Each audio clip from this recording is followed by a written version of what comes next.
40 years. It's going to be a major milestone. We talk about the food and the concerts and, getting the gear and everything. But in the end, someone is going to hoist a Wally, and we're hoping that you're going to be out for that. Can you confirm that? Do we have any information that is official that we can share?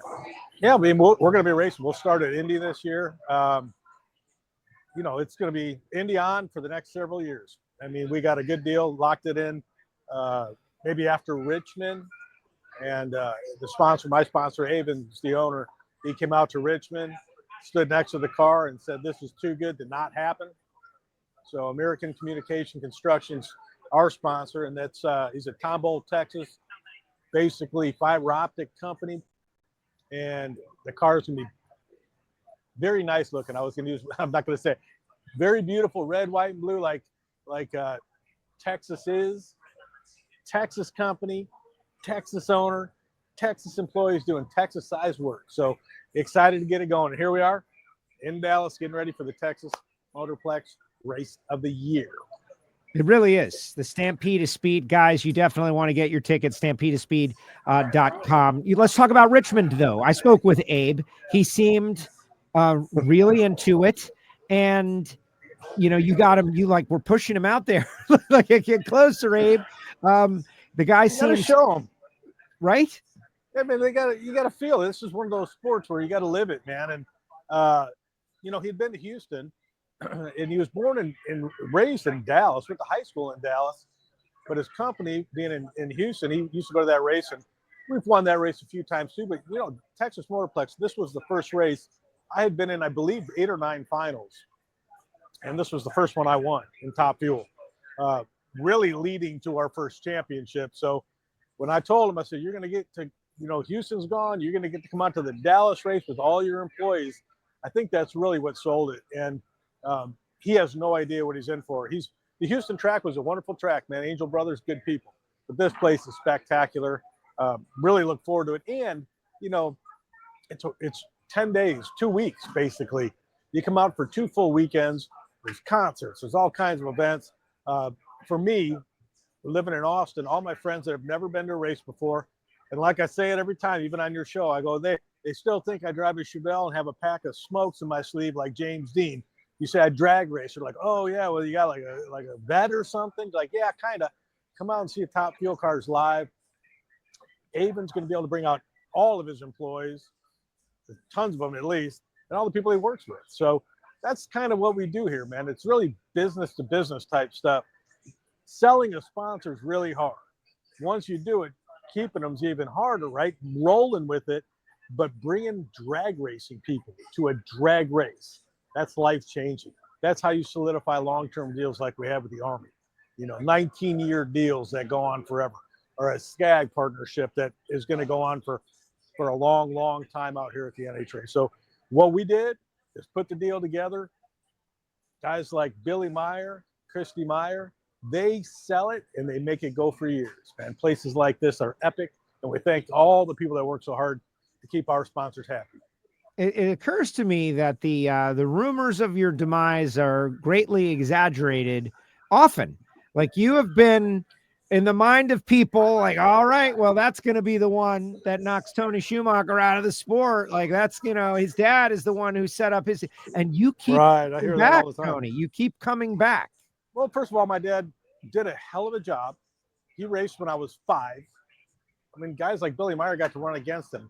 That was a unique time, and he quit. But he wasn't racing when I started. He didn't even want me to race. But in my team building throughout all that time, to be able to work with him for 30 plus years, it's a gift that any father, any son would dream of having.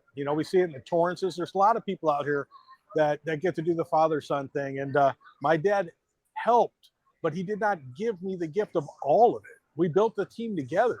And as the driver, we won 88 races. As the team owner, he won 88 races, and we did it together by hiring people and working together. So for the fans, and I love it. I spend so much time with my wife talking about the haters. I thank God every day for the negative comments, because heck, if you got 16 cars, That means 1 out of 15, 1 out of 16 can like you. 15 ought to be hating you. If you only have a couple haters, you're doing something pretty good. And please keep sending footage. I got to remind all the haters out there, when you post, I love reading it. It inspires me, number one. Plus, I don't know if anyone knows about Facebook. The more you post, more I get paid. Keep rolling them in. I'll keep answering your lovely requests. Send it. I'll sit by the pool and respond. I love it. No, listen, that is great to use that energy and transfer that energy into something positive. I'd like to hear you talk a little bit about Rick Ware, because he's, still new to drag racing, but he's bright-eyed and bushy-tailed, and he's got a lot going on. And obviously Clay is your teammate, but Rick Ware seems to be someone who's in this for the long haul also. First of all, they're both great guys. Oberhofer too, the crew chief, now Flynn. Like, really, Bonifani, everyone on that team, I'm growing to love more and more each day.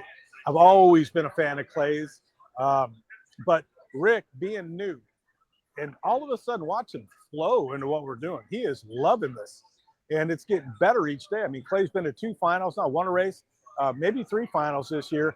Car's starting to roll. Rick's team's growing. His NASCAR's running better. Flat tracks are both winning first and second on a regular basis. Motocross bikes are running outstanding. And all of a sudden you got this expansion in Top Fuel. I think he feels blessed. I feel blessed to have him. I mean, at the beginning, when I found out I didn't have a deal this year, really caught off the internet, I'm like, okay, where do we want to go? I talked to the Torrences, and I talked to Force, and I talked to Antron. I talked to, Smoke, and I said, okay, what are the options? And Summer, my wife, actually said, she goes, you need to talk to Rick Ware. He always says hi. He's always got a smile on the face. He looks classy. He speaks well. And I saw him at an airport. I handed him a number. I said, I have some things that are happening. Can we talk?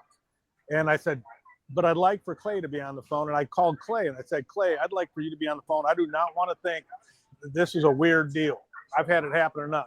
And I don't want that. I don't want that appearance. I don't want anything like that. I said, you need to be there on the phone. And he goes, dude, I've been racing with you for 30 years. And I trust you. And I appreciate that, because I feel like I've earned that. I feel like I've never, snuck around and done any of them dirty things. But, at the end of the day, I'm proud to be on the team with Clay. I'm proud to represent for Rick Ware, Robbie Benton, great president of the company. And I think all in all, overall, this package is coming together like we do every time. Like you said, when people think we're just fading away, I'm working. A lot of fans are like, well, man, you're on vacation. Guess where I met my sponsors? You got to put yourself out there. Here's what you can't do. And I'm not a teacher, and I'm not even an inspirational speaker like this. You can't look at the side of someone else's race car and figure out where you're going to get a sponsor. That's not fair. They already got it, right? You need to go out and find it. And it can't be another drag race company. They've already looked at everybody. They're already choosing who they want. It can't be another NASCAR company. They've evaluated the sport. Look outside the box. Use business sense, marketing. Go out there and then put yourself out there. You got to be out there to meet the people. It's not just a phone call thing. You got to shake hands. You got to let people see who you are.